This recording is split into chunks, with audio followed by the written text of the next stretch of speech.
Hello મિત્રો, આપણે આ વિડીયોમાં શું વાત કરવા જઈ રહ્યા છો તો આપણે બોર્ડ એક્ઝામ 2026ની તમારી જે ચાલી રહી છે એના માટે અર્થશાસ્ત્રનું પેપર અને એના માટેના મોસ્ટ ઇમ્પોર્ટન્ટ ક્વેશ્ચન આપણે એવા તમામ પ્રશ્નોની આ વિડીયોમાં વાત કરવાના છીએ જે આ વખતે આવવાની શક્યતા સૌથી વધુ રહેશે. તો આ પ્રશ્નો જે પણ અહીંયાથી તમને આપવામાં આવશે મોસ્ટ આઈએમપી એ તમારે તૈયાર કરી દેવાના છે. અને અર્થશાસ્ત્રમાં મોટા પ્રશ્નો તૈયાર એક જ રીતે થઈ શકે કે તમે એના મુદ્દા તૈયાર કરો. અંદર શું લખો છો એ તમને મુદ્દા ઉપરથી આમે ખ્યાલ આવી જાય, પરંતુ મુદ્દા જો યાદ નહીં આવે તો તમે અંદર પ્રશ્નની અંદર કંઈ નહીં લખી શકો. તો તમને જે પણ મુદ્દા તૈયાર જો કરતા આવડી જાય તો તમે પૂરેપૂરા માર્ક્સ લાવી શકશો, કારણ કે 5 માર્ક્સના પ્રશ્નો હોય અને એમાં જો તમને મુદ્દા ન યાદ આવે તો પછી તમે પ્રશ્ન જ ન લખી શકો. તો અર્થશાસ્ત્રમાં એ રીતના તમારે તૈયારી કરવાની રહેશે. આપણે મોસ્ટ ઇમ્પોર્ટન્ટ ક્વેશ્ચન આ વિડીયોમાં તમને આપવાના છીએ જે પૂછાવાની શક્યતા ખૂબ ઊંચી આ વખત માટે રહેશે. અને એની સાથે અર્થશાસ્ત્રની પાછલી બોર્ડ એક્ઝામની જે લેવાની છે એના પેપરો અર્થશાસ્ત્રના સોલ્યુશન સાથે પ્રોવાઈડ કરવાના છીએ. તો એના વિડીયોઝ ચેનલ ઉપર મળી જશે, તમામ વિષયના તમામ પેપરના. તો એ જોઈ લેજો. ચેનલ સબસ્ક્રાઈબ કરી દો અને વિડીયો લાઈક કરી દો જેથી આગળના વિડીયોઝ પણ તમને મળતા રહે. 5 માર્ક્સના પ્રશ્નોથી આપણે શરૂઆત કરી લઈએ, જેમાં પહેલો જ છે નાણાંનો અર્થ આપી નાણાંના કાર્યો ટૂંકમાં સમજાવવાના છે. અને એને આપણું અલર્ટ આપીએ છીએ કે આ વખતે પણ પૂછાઈ શકે છે, કેમ કે જુલાઈ 2019માં, માર્ચ 2020માં અને ઓગસ્ટ 2020માં આ પ્રશ્ન પૂછાઈ ગયેલો છે. સાટા પ્રથાનો અર્થ આપી સાટા પ્રથાની મર્યાદાઓ જણાવવાની છે. મોસ્ટ ઇમ્પોર્ટન્ટ આ પણ ક્વેશ્ચન છે. આર્થિક વૃદ્ધિ અને આર્થિક વિકાસનો તફાવત ઉદાહરણ સાથે આપવાનો છે. આ પણ આપણે હોટપિકમાં મૂકીએ છીએ, પૂછાઈ શકે. માનવ વિકાસ આંક HDIની વિસ્તૃત સમજ મિત્રો તમારે આપવાની રહેશે. વેપારી બેંકનો અર્થ આપી એના કાર્યો તમારે જણાવવાના રહેશે.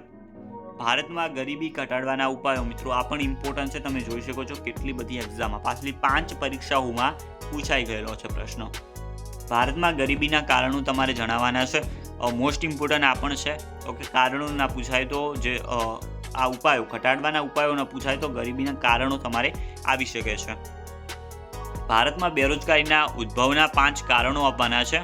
અથવા તો પ્રશ્ન એવો પણ આવી શકે કે બેરોજગારીની સમસ્યા હલ કરવાના ઉપાય, યા તો ઉદ્ભવવાના કારણો યા તો પછી એને હલ કરવા માટેના ઉપાયો, આ બંને પૂછાઈ શકે છે. વસ્તી નિયંત્રણના ઉપાયોની વિગતવાર સમજૂતી આપવાની છે. ભારતમાં નીચી ખેત ઉત્પાદકતાના સંસ્થાકીય અને ટેકનોલોજીકલ પરિબળો સમજાવવાના છે. કૃષિ ક્ષેત્રે ખેત ઉત્પાદકતા વધારવાના ઉપાયો જણાવવાના છે. લેણદેણની તુલાનો અર્થ આપી તેના પ્રકાર, ખાતાઓ તેમજ લેણદેણની તુલાને અસર કરતા પરિબળો જણાવવાના છે. ઉદ્યોગોનું મહત્વ સ્પષ્ટ કરતા મુદ્દા સમજાવવાના રહેશે. સ્થળાંતરનો અર્થ આપી તેની નકારાત્મક અસરો તમારે જણાવવાની રહેશે. નીચે 15મો અને લાસ્ટ પ્રશ્ન શહેરીકરણની અસરો સમજાવવાની છે. અને એક આલેખ મિત્રો પૂછા છે, 5 માર્ક્સનો ફરજિયાત છે, તૈયાર કરી દેજો. આલેખ દોરતા 5 માર્ક્સનું 5 રોકડિયા માર્ક્સ હોય છે. આલેખ સાવ સરળ હોય છે અને આલેખની સાથે તમારે વિશ્લેષણ કરવાનું હોય છે, તો એ ન ભૂલતા, કારણ કે એના પણ 2 થી 3 માર્ક્સ હોય છે.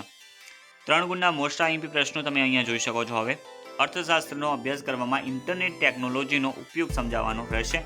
આકૃતિ અને આલેખ વચ્ચેનો તફાવત, આર્થિક વૃદ્ધિ અને આર્થિક વિકાસ વચ્ચેનો તફાવત, જીવનની ભૌતિક ગુણવત્તા એટલે શું અને તેમાં કઈ કઈ બાબતોનો સમાવેશ થાય છે, માનવ વિકાસ આંકમાં કઈ કઈ બાબતોનો સમાવેશ થાય છે તેની સમજૂતી મિત્રો આપવાની છે. ફુગાવાનો અર્થ આપી એના કારણો તમારે ચર્ચવાના રહેશે. નાણાંનો અર્થ આપી તેના કાર્યો તમારે સમજાવવાના છે. રેપો રેટ અને રિવર્સ રેપો રેટ સમજાવવાનો છે. મધ્યસ્થ બેંકના અથવા તો વેપારી બેંકના કાર્યો, બંને કાર્યો તૈયાર કરી દેજો બંને બેંકના.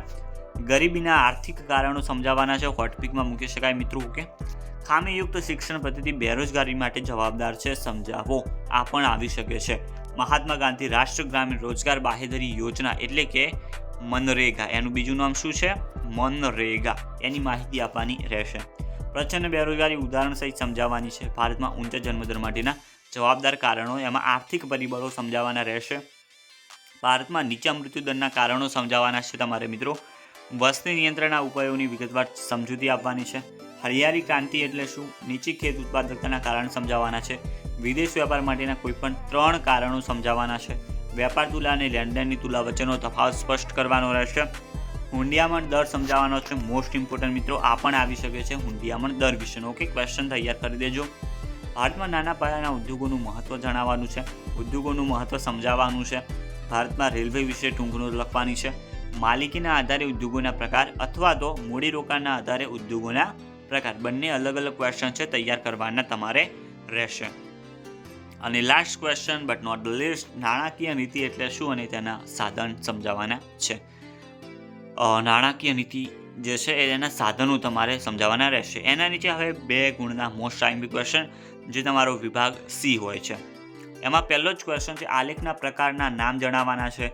ડેટા સ્ટડી ઉપર ટૂંક નોંધ. અર્થશાસ્ત્રના અભ્યાસમાં કમ્પ્યુટર ટેકનોલોજી કઈ રીતે ઉપયોગી છે. પરિમાણાત્મક અને ગુણાત્મક પરિવર્તનો કયા કયા છે જણાવવાના છે. આર્થિક વિકાસની અથવા માથાદીઠ આવકની મર્યાદાઓ જણાવવાની છે. બંને ક્વેશ્ચન અલગ છે તો બંને તૈયાર કરવાના રહેશે.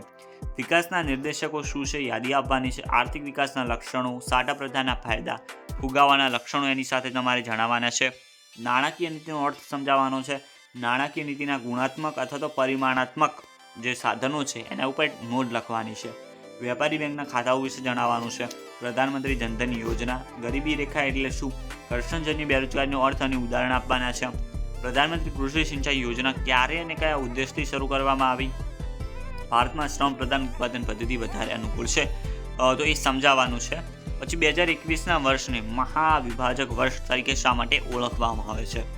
ખેતી ભારતીય અર્થતંત્રમાં કરોડરજ્જુ સમાન છે, અથવા તો ભારત શા માટે ખેતી પ્રધાન દેશ કહેવામાં આવે છે. સમજૂતી આપવાની છે. બંને સેમ જ છે. લેણદેણની તુલનાનો ખ્યાલ આપી તેના મુખ્ય પ્રકાર તમારે જણાવવાના રહેશે. આંતરિક વ્યાપાર અને આંતરરાષ્ટ્રીય વ્યાપારનો અર્થ આપવાનો છે અથવા તો બંને વચ્ચેનો તફાવત આપવાનો તમને પૂછાઈ શકે છે અને જે મોસ્ટ ઇમ્પોર્ટન્ટ મિત્રો છે. વિશિષ્ટ આર્થિક વિસ્તાર એટલે શું. વિશિષ્ટ આર્થિક વિસ્તારનું મહત્વ ટૂંકમાં સમજાવવાનું છે. વીજળી કેટલી રીતે મેળવી શકાય છે તો એ તમારે જણાવવાનું છે. શહેરીકરણની વ્યાખ્યા આપવાની છે. સાપેક્ષ અથવા તો નિરપેક્ષ ગરીબી એટલે શું, બંનેની વ્યાખ્યા તૈયાર કરી દેવાની છે. નાના પાયાના ઉદ્યોગો તમારે સમજાવવાના રહેશે.